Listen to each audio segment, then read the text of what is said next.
wanted to give you 4 specific examples that I'm going to cover at the end about how a product called Silk tripled their sales by doing one thing, how an artist named Jeff Koons went from being a nobody to making a whole bunch of money and having a lot of impact, to how Frank Gehry redefined what it meant to be an architect, and one of my biggest failures as a marketer in the last few years, a record label I started that had a CD called Sauce.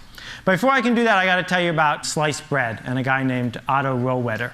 Now, before sliced bread was invented in the 1910s, I wonder what they said, like the greatest invention since the telegraph or something. But this guy named Otto Rohwedder invented sliced bread. And he focused, like most inventors did, on the patent part and the making part. And the thing about the invention of sliced bread is this, that for the first 15 years after sliced bread was available, no one bought it, no one knew about it. It was a complete and total failure. And the reason is that until Wonder came along and figured out how to spread the idea of sliced bread, no one wanted it. That the success of sliced bread, like the success of almost everything we've been talking about at this conference, is not always about what the patent is like or what the factory is like. It's about, can you get your idea to spread or not? And I think that the way you're going to get what you want or cause the change that you want to change to happen is you're going to figure out a way to get your ideas to spread. And it doesn't matter to me whether you're running a coffee shop or you're an intellectual or you're in business or flying hot air balloons. I think that all this stuff applies to everybody regardless of what we do. That what we are living in is a century of idea diffusion.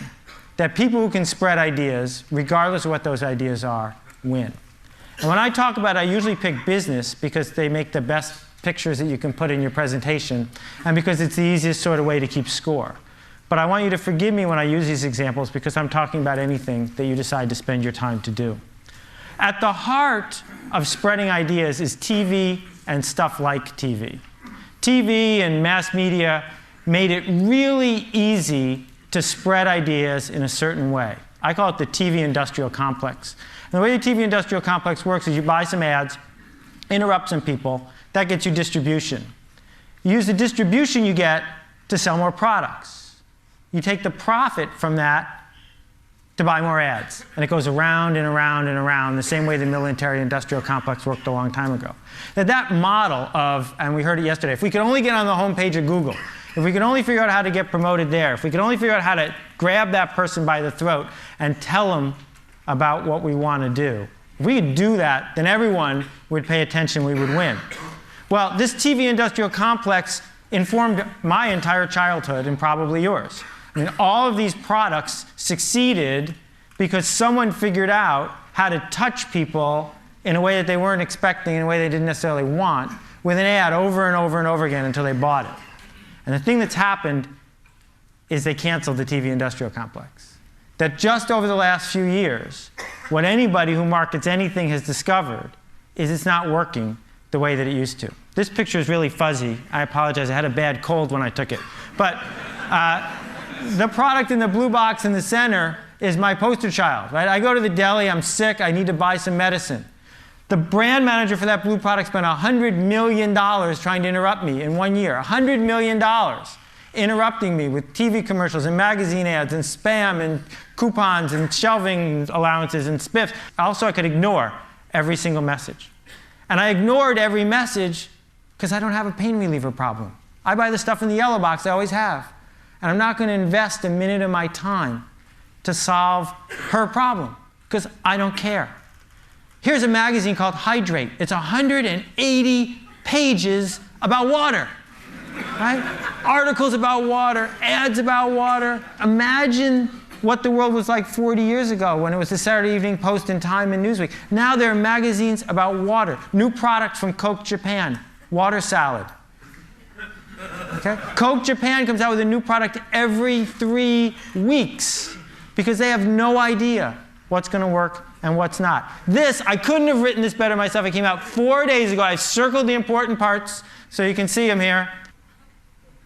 They've come out, Arby's is going to spend $85 million promoting an oven mitt with the voice of Tom Arnold, hoping that will get people to go to Arby's and buy a roast beef sandwich. Now, I want you to try to imagine what could possibly be in an animated TV commercial featuring Tom Arnold that would get you to get in your car, drive across town, and buy a roast beef sandwich. You know, this is Copernicus, and he was right when he's talking to anyone who needs to hear your idea. The world revolves around me. Me, my favorite person, me. I don't want to get email from anybody. I want to get me-mail. So consumers, and I don't just mean people who buy stuff at the Safeway. I mean people at the Defense Department who might buy something, or people at, the New Yorker who might print your article. Consumers don't care about you at all. They just don't care. Part of the reason is they got way more choices than they used to and way less time. And in a world where we have too many choices and too little time, the obvious thing to do is just ignore stuff. And my parable here is you're driving down the road and you see a cow and you keep driving. Because you've seen cows before. Cows are invisible. Cows are boring. Who's going to stop and pull over and say, oh, look, a cow? Nobody. But if the cow was purple, isn't that a great special effect? I could do that again if you wanted. If the cow was purple, you'd notice it for a while. I mean, if all cows are purple, then you get bored with those too.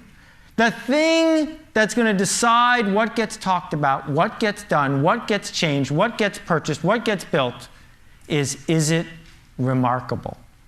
And remarkable is a really cool word because we think it just means neat. But it also means worth making a remark about. And that is the essence of where idea diffusion is going.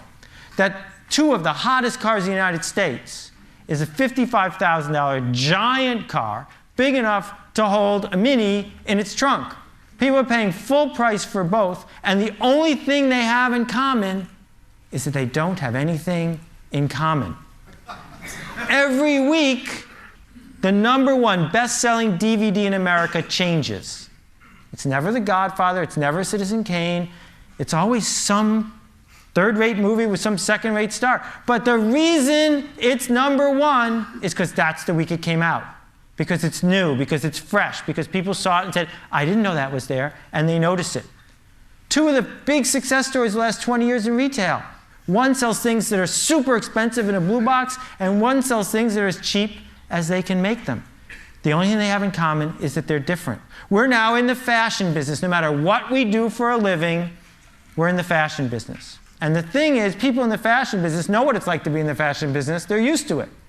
The rest of us have to figure out how to think that way, how to understand that it's not about interrupting people with big full-page ads or insisting on meetings with people, but it's a totally different sort of process that determines which ideas spread and which ones don't. This chair, they sold $1 billion worth of Aeron chairs by reinventing what it meant to sell a chair. They turned a chair from something the purchasing department bought to something that was a status symbol about where you sat at work. This guy, Lionel Poulain, the most famous baker in the world, he died 2.5 months ago, and he was a hero of mine and a dear friend. He lived in Paris. Last year he sold $10 million worth of French bread, every loaf baked in a bakery he owned by one baker at a time in a wood-fired oven. And when Lionel started his bakery, the French poo-pooed it. They didn't want to buy his bread. It didn't look like French bread. It wasn't what they expected. It was neat, it was remarkable, and slowly it spread from one person to another person until finally it became the official bread of 3-star restaurants in Paris. Now he's in London and he ships by FedEx all around the world. What marketers used to do is make average products for average people. That's what mass marketing is. Smooth out the edges. Go for the center. That's the big market. They would ignore the geeks and, God forbid, the laggards. It was all about going for the center. But in a world where the TV industrial complex is broken, I don't think that's the strategy we want to use anymore. I think the strategy we want to use is to not market to these people, because they're really good at ignoring you, but market to these people because they care. These are the people who are obsessed with something. And when you talk to them, they'll listen because they like listening. It's about them. And if you're lucky, they'll tell their friends on the rest of the curve, and it'll spread. It'll spread through the entire curve. They have something I call otaku. It's a great Japanese word. It describes the desire of someone who's obsessed to, say, drive across Tokyo to try a new ramen noodle place, because that's what they do. They get obsessed with it. To make a product, to market an idea, to come up with any problem you want to solve that doesn't have a constituency within otaku is almost impossible. Instead, you have to find a group that really desperately cares about what it is you have to say, talk to them, and make it easy for them to tell your friends. There's a hot sauce otaku, but there's no mustard otaku. That's why there's lots and lots and lots of kinds of hot sauces and not so many kinds of mustard. Not because it's hard to make interesting mustard. You can make interesting mustard. But people don't because no one's obsessed with it, and thus no one tells their friends. Krispy Kreme has figured this whole thing out. Krispy Kreme has a strategy. And what they do is they enter a city, they talk to the people with the otaku, and then they spread through the city to the people who have just crossed the street. This yo-yo right here costs $112, but it sleeps for 12 minutes. Not everybody wants it, but they don't care. They want to talk to the people who do, and maybe it'll spread. These guys make the loudest car stereo in the world. It's as loud as a 747 jet. You can't get in. The car's got bulletproof glass on the windows because they'll blow out the windshield otherwise. But the fact remains that when someone wants to put a couple speakers in their car, if they've got the otaku or they've heard from someone who does, they go ahead and they pick this. It's really simple. You sell to people who are listening, and maybe, just maybe, those people tell their friends. So when Steve Jobs talks to 50,000 people at his keynote, right, who are all tuned in from 130 countries watching his 2-hour commercial, that's the only thing keeping his company in business, is that those 50,000 people care desperately enough to watch a 2-hour commercial and then tell their friends. Pearl Jam, 96 albums released in the last 2 years. Everyone made a profit. How? They only sell them on their website. Those people who buy them on their website have the otaku, and then they tell their friends, and it spreads, and it spreads. This hospital crib costs $10,000, 10 times the standard. But hospitals are buying it faster than any other model. Hard candy nail polish doesn't appeal to everybody, but to the people who love it, they talk about it like crazy. This paint can right here saved the Dutch Boy Paint Company, making them a fortune. Cost 35% more than regular paint, because Dutch Boy made a can that people talk about, because it's remarkable. They didn't just slap a new ad on the product, they changed what it meant to build a paint product. AmIHotOrNot.com. Every day, 250,000 people go to this site, run by 2 volunteers, and I can tell you they're hard graders. And they didn't get this way by advertising a lot. They got this way by being remarkable, sometimes a little too remarkable. And this picture frame has a cord going out the back, and you plug it into the wall. My father has this on his desk, and he sees his grandchildren every day, changing constantly. And every single person who walks into his office hears the whole story of how this thing ended up on his desk. And one person at a time, the idea spreads. These are not diamonds. Not really. They're made from cremains. After you get cremated, you can have yourself made into a gem. Oh, you like my ring? It's my grandmother.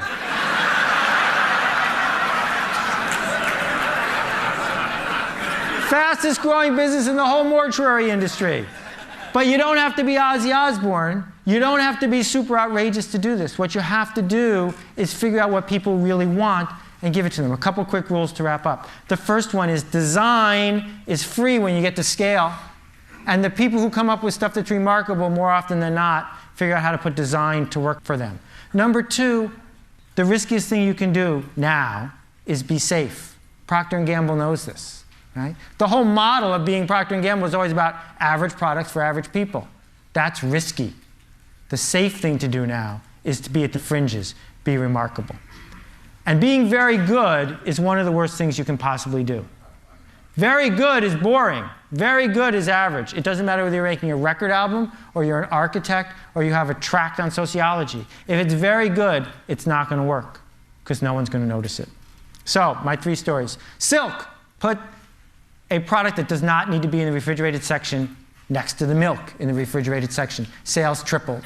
Why? Milk, milk, milk, milk, milk, not milk. Right? For the people who were there and looking at that section, it was remarkable. They didn't triple their sales with advertising. They tripled it by doing something remarkable. That is a remarkable piece of art. You don't have to like it, but a 40-foot tall dog made out of bushes in the middle of New York City is remarkable. Frank Gehry didn't just change a museum, he changed an entire city's economy by designing one building that people from all over the world went to see. Now, at countless meetings, at the Portland City Council or who knows where, they say, we need an architect. Can we get Frank Gehry? Right? Because he did something that was at the fringes. And my big failure, I came out with an entire, a record album, and hopefully a whole bunch of record albums in SACD format, this remarkable new format, and I marketed it straight to people with $20,000 stereos. People with $20,000 stereos don't like new music. So what you need to do is figure out who does care. Who is going to raise their hand and say, I want to hear what you're doing next, and sell something to them. The last example I want to give you, this is a map of Soap Lake, Washington. As you can see, if that's nowhere, it's in the middle of it.